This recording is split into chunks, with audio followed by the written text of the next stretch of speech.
कुछ लोग अपनी कब्रों से उठकर पैदल मैदान हश्र को पहुंचेंगे और बाज लोग सवारियों पर सवार होंगे। नबी अकरम सल्लल्लाहु ताला अलैहि वाले वसल्लम ने इरशाद फरमाया कि उस वक्त लोगों को 3 गिरोहों में तकसीम करके मैदान हश्र में इकट्ठा किया जाएगा। एक गिरोह वो होगा जो जन्नत का शौक रखने वाला होगा, दूसरा गिरोह वो होगा जो जहन्नम से डर रखने वाला होगा। यह दोनों गिरोह मुसलमानों के होंगे और इनमें से कुछ एक ऊंट पर 2 सवार होकर मैदान हश्र में पहुंचेंगे, कुछ लोग एक ऊंट पर 3 सवार होकर, कुछ एक ऊंट पर 4 और कुछ लोग एक ऊंट पर 10-10 सवार होकर पहुंचेंगे। काफिरों को एक आग हाँक कर मैदान हश्र में ले जाएगी। रास्ते में जहाँ कहीं यह लोग थक हार कर आराम के लिए ठहरेगा तो वह आग भी ठहर जाएगी, जहाँ यह लोग रात बसर करने के लिए ठहरेगा तो आग भी वहीं ठहर जाएगी। और जब ये लोग चलने लगेंगे तो आग भी इनके पीछे होगी।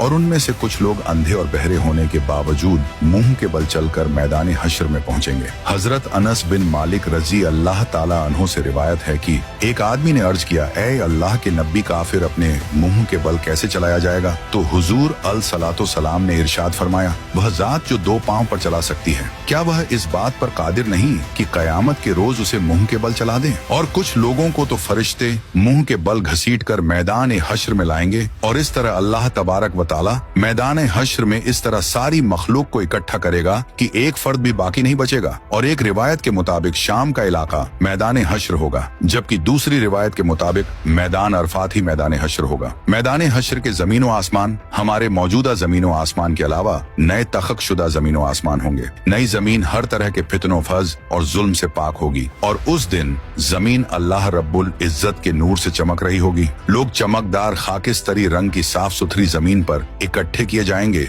जिस पर कोई नशे अबो फराज नहीं होगा। दूसरे लफ्जों में जमीन एक साफ और शफाक चटेल सफेद मैदान की तरह होगी जिस पर कोई खून नहीं बहाया गया होगा और जिस पर कोई गुनाह भी नहीं किया गया होगा। कयामत के रोज अल्लाह तबारक व ताला जमीन को एक हमर चमड़े की शक्ल में खींच देगा और इस पर लोगों में से हर एक शख्स को 2 कदम रखने की जगह मयस्सर आएगी। हश्र के मैदान में लोगों की हालत मौत और कब्र की सख्ती से कहीं ज्यादा होगी और सब मर्द और औरतें नंगे बदन और नंगे पांव के साथ होंगे, लेकिन खौफ और दहशत की वजह से किसी को किसी दूसरे की तरफ देखने का होश भी नहीं होगा। और काफिरों के खौफ और गम में इजाफे के लिए जहन्नम को मैदान हश्र के पास लाई जाएगी तो जहन्नम को देखकर कुफ्र और काफिर के चेहरे स्याह पड़ जाएंगे। कोई उन्हें अल्लाह रब्बुल इज्जत से बचाने वाला नहीं होगा और उनके चेहरों पर तारीख रात के पर्दों जैसी स्याही छाई होगी। हश्र के दिन कई चेहरे गुबार आलू होंगे और उन पर स्याही छाई होगी। यह काफिर, बदबख्त, झूठ बोलने वाले और तकब्बल करने वाले लोग होंगे,